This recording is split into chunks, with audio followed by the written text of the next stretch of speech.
Once upon a midnight dreary, while I pondered, weak and weary, over many a quaint and curious volume of forgotten lore, while I nodded, nearly napping, suddenly there came a tapping as of someone gently rapping at my chamber door. "'Tis some visitor," I muttered, tapping at my chamber door. "Only this and nothing more." Ah, distinctly I remember. It was in the bleak December, and each separate dying ember wrought its ghost upon the floor. Eagerly I wished the morrow. Vainly I sought to borrow from my books surcease of sorrow. Sorrow for the lost Lenore, for the rare and radiant maiden the angels named Lenore, nameless here, forevermore.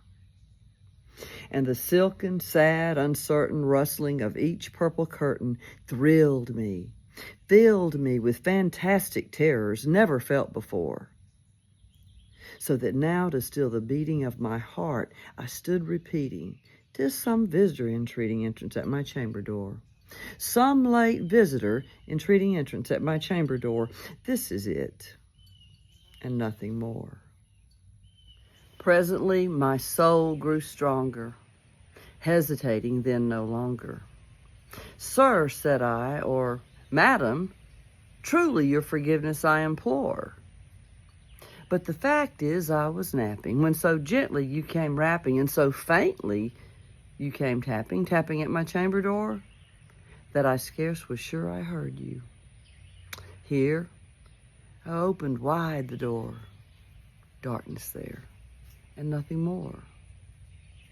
Deep into the darkness peering, long I stood there, wondering, fearing, doubting, dreaming dreams no mortal ever dared to dream before.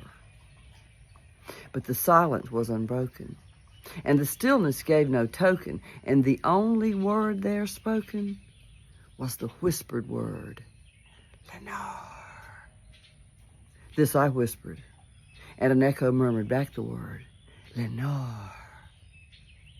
Merely this, and nothing more. Back into the chamber turning, all my soul within me burning, soon again I heard a tapping somewhat louder than before. "Surely," said I, "surely that is something at my window lattice. Let me see then what thereat is, and this mystery explore. Let my heart be still a moment, and this mystery explore. 'Tis the wind, and nothing more."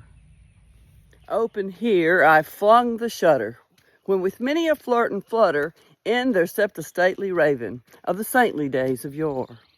Not the least obeisance made he, not a minute stopped or stayed he, but with mien of lord or lady perched above my chamber door. Perched upon the bust of Pallas just above my chamber door, perched and sat, and nothing more.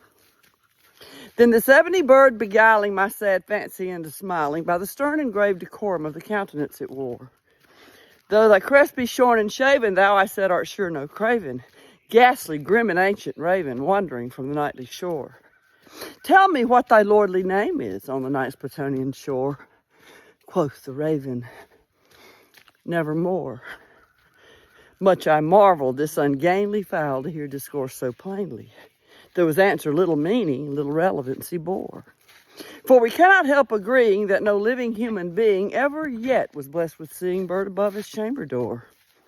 Bird or beast upon the sculptured bust above his chamber door, with such a name as Nevermore. But the raven, sitting lonely on the placid bust, spoke only that one word, as if his soul in that one word he did outpour. Nothing further then he uttered, not a feather then he fluttered, till I scarcely more than muttered, "Other friends have flown before. On the morrow he will leave me as my hopes have flown before." Then the bird said, "Nevermore." Startled at the stillness broken by reply so aptly spoken, "Doubtless," said I, "what it utters is its only stock and store. Caught from some unhappy master, whom unmerciful disaster followed fast and followed faster, till his songs one burden bore, till the dirges of his hope that melancholy burden bore, of never, nevermore. But the raven, still beguiling all my fancy into smiling, straight I wheeled a cushioned seat in front of bird and bust and door. Then upon the velvet sinking, I betook myself to linking fancy unto fancy, thinking what this ominous bird of yore, what this grim, ungainly, ghastly, gaunt, and ominous bird of yore meant in croaking, nevermore. This I sat engaged in guessing, but no syllable expressing, to the fowl whose fiery eyes burned into my bosom's core. This and more I sat divining, with my head at ease reclining on the cushion's velvet lining that the lamplight gloated o'er, but whose velvet violet lining with the lamplight gloating o'er she shall press, ah, nevermore. Then methought the air grew denser, perfumed from an unseen censer, swung by seraphim whose footfalls tinkled on the tufted floor.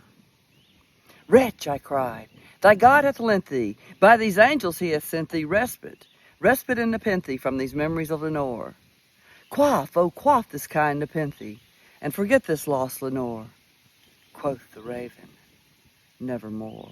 Prophet, said I, thing of evil, prophet still, if bird or devil, whether tempter sin or whether tempest toss thee here ashore. Desolate, yet all undaunted, on this desert land enchanted, on this home by horror haunted, tell me truly, I implore, is there balm in Gilead? Tell me, I implore. Quoth the raven, nevermore. Prophet, said I, thing of evil, prophet still, if bird or devil, by that heaven that bends above us, by that God we both adore, tell this soul with sorrow laden, if within the distant Aden it shall clasp a sainted maiden whom the angels name Lenore. Clasp a rare and radiant maiden whom the angels name Lenore. Quoth the raven, nevermore. Be that word our sign of parting, bird or fiend, I shrieked, upstarting. Get thee back into the tempest of the night's Platonian shore. Leave no black plume as a token of that lie thy soul has spoken. Leave my loneliness unbroken.